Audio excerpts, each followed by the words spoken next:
जब हम ऊपर आसमान में देखते हैं तब जो उड़ने वाली चीज दिखाई देती है वो क्या होता है, और ओलंपिक में क्रिकेट क्यों नहीं खेला जाता है, और क्या आप जानते हैं कि हवाई जहाज कितनी माइलेज देता है? नहीं ना? ऐसे ही फैक्ट्स को जानने के लिए वीडियो में एंड तक बने रहना। तो चलिए शुरू करते हैं आज की वीडियो। नंबर 13, माउंट एवरेस्ट, जो कि दुनिया का सबसे ऊंचा पर्वत है। मैं आपको बता दूं कि सन 1922 से 305 लोग माउंट एवरेस्ट पर मर चुके हैं, जिसमें से कुछ लोग ऐसे भी है जो कि दूसरों की डेड बॉडी ढूंढने गए थे और अपनी जान गवा बैठे। नंबर 12, क्या आपको पता है कि एक एरोप्लेन कितनी माइलेज देता है? चलिए बताता हूँ दोस्तों। एक हवाई जहाज 0.8 किलोमीटर दूरी तय करने के लिए 1 लीटर फ्यूल खर्च करता है, यानी कि 12 घंटे के सफर में लगभग 1,72,800 लीटर फ्यूल खर्च करता है, और उस वक्त जहाज की स्पीड 900 किलोमीटर प्रति घंटे की होती है। नंबर 11, दुनिया में एक ऐसी भी वर्ल्ड चैंपियनशिप होती है जिसमें प्रतियोगी को मोबाइल फोन फेंकना होता है, और जो भी सबसे दूर मोबाइल को फेंकेगा वो जीत जाएगा। और ये चैंपियनशिप सन 2000 से हर साल फिनलैंड में आयोजित होती है। सबसे दूर मोबाइल फेंकने का रिकॉर्ड टॉम फिलिप रेनहार्ट के नाम है, जिसने 136.75 मीटर दूर मोबाइल फेंका था। नंबर 10, बैटल ऑफ हेल्स, ये एक लौती ऐसी हिस्टोरिकल इवेंट है जिसमें युद्ध के दौरान सोलर इक्लिप्स हुआ था, इसीलिए इस वॉर को द बैटल ऑफ इक्लिप्स के नाम से भी जाना जाता है। नंबर 9, अरबी में जिराफ को जराफा या जोरुबा भी कहा जाता है। 16th सेंचुरी से पहले जिराफ को कैमेलोपर्ड कहा जाता था, क्योंकि लोगों का मानना था कि जिराफ एक ऊंट यानी कि कैमल और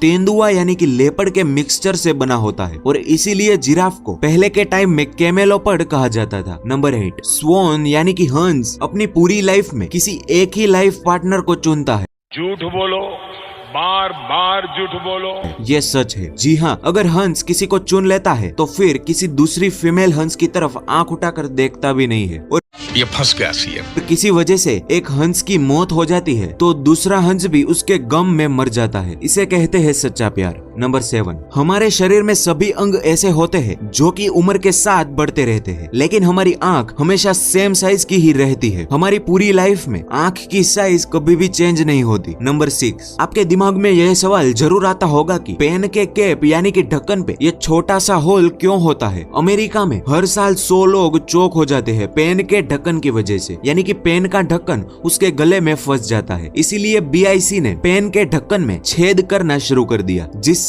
अगर ढक्कन गले में फंस जाए तो उस छेद से सांस ले सके, और पेन को एक अच्छी सी डिजाइन भी मिल गई। नंबर 5, आखिर क्रिकेट ओलंपिक में क्यों नहीं खेला जाता है? क्रिकेट पॉपुलर तो है, लेकिन फुटबॉल जितना पॉपुलर नहीं है। इसके अलावा अमेरिका, चाइना, जापान और कई ऐसी यूरोपियन कंट्रीज है जो कि क्रिकेट नहीं खेलती है। ओलंपिक में क्रिकेट न होने का सबसे बड़ा कारण यह है कि क्रिकेट मैच के लिए कई चीजों की जरूरत होती है, और साथ ही में एक क्रिकेट पिच तैयार करना बड़ी चुनौती का काम होता है, और क्रिकेट के लिए ऐसे स्टेडियम की जरूरत होती है जहां दूसरा खेल नहीं खेल सकते। अब क्योंकि ओलंपिक में दुनिया भर के खेल खेले जाते हैं, तो ऐसे में क्रिकेट खेलना पॉसिबल नहीं है, और इसी वजह से ओलंपिक में क्रिकेट नहीं खेला जाता है। नंबर 4, एक बिल्ली अपनी पूरी लाइफ का ज्यादातर हिस्सा सोने में ही बिता देती है। एक एवरेज कैट एक दिन के 15 घंटे तक सोती रहती है, और कई बिल्लियां तो एक दिन में 20 घंटे तक भी सोती रहती है। दिन में भले ही बिल्लियां सोती रहती है, बल्कि वो रात के टाइम में ज्यादा एक्टिव होती है, और इसी वजह से वो इतना ज्यादा सोती है। नंबर 3, आपको जानकर हैरानी होगी कि एक ऐसा देश जहां पर अल्कोहल यानी कि शराब एक सॉफ्ट ड्रिंक माना जाता था। जी हाँ, उस देश का नाम रशिया है। 2011 से पहले कोई भी ड्रिंक में अगर 10% से कम अल्कोहल होता था तो उसे लीगली सॉफ्ट ड्रिंक माना जाता था, लेकिन 2011 के बाद में ये इलीगल हो गया। नंबर 2, क्या आपको पता है कि दुनिया की सबसे लंबी हिचकी कितने टाइम तक चली थी? ये कोई मिनट, घंटे या फिर दिन तक नहीं चली थी, बल्कि ये हिचकी 69 सालों तक चली थी। जी हाँ, एक चार्ल्स ओसबोर्न नाम के व्यक्ति को 1922 में हिचकी शुरू हुई, और ठीक 69 सालों के बाद यानी कि 1990 में रुकी। उसे लगातार 69 सालों तक 1 मिनट में 40 हिचकियां या फिर कई बार 1 मिनट में 20 हिचकियां आती थी, और हिचकी बंद होने के 1 साल बाद 1991 में उसकी मौत हो गई। नंबर 1, जब हम खुले आसमान में देखते हैं तो हमें कुछ उड़ती हुई चीजें दिखाई देती है, या फिर वो कीड़े भी हो सकते हैं। दरअसल ये कोई चीज नहीं होती जो कि आसमान में उड़ रही है, बल्कि ये हमारी आंखों में बहने वाले व्हाइट ब्लड सेल्स होते हैं। ब्लड जो कि हमारी आंखों में मौजूद रक्त वाहिकाओं से गुजरता है, जिसमें व्हाइट ब्लड सेल्स होते हैं। अब आपके दिमाग में ये सवाल आता होगा कि अगर ब्लड हमारी आंख में बहता रहता है तो उसमें तो रेड ब्लड सेल्स भी होते हैं, तो हमें वो क्यों नहीं दिखाई देते? ऐसा इसलिए होता है कि रेड ब्लड सेल्स जो कि 90% ब्लू लाइट को सोख लेता है, जिससे लाइट हमारे रेटिना तक बहुत कम पहुंचती है, और दूसरी तरफ व्हाइट ब्लड सेल्स लाइट को रिफ्लेक्ट करता है और रेटिना तक लाइट पहुंच जाती है। और यही वजह है कि जब हम आसमान में देखते हैं तो हमें व्हाइट ब्लड सेल्स दिखाई देते हैं। उम्मीद है कि आपको वीडियो अच्छी लगी होगी। अगर अच्छी लगी हो तो वीडियो को लाइक करना मत भूलना। ऐसे ही वीडियोस को देखने के लिए सब्सक्राइब करना और वीडियो को ज्यादा से ज्यादा शेयर करना। मिलेंगे ऐसे मजेदार टॉपिक के साथ अगली वीडियो में। तब तक के लिए थैंक्स फॉर वॉचिंग।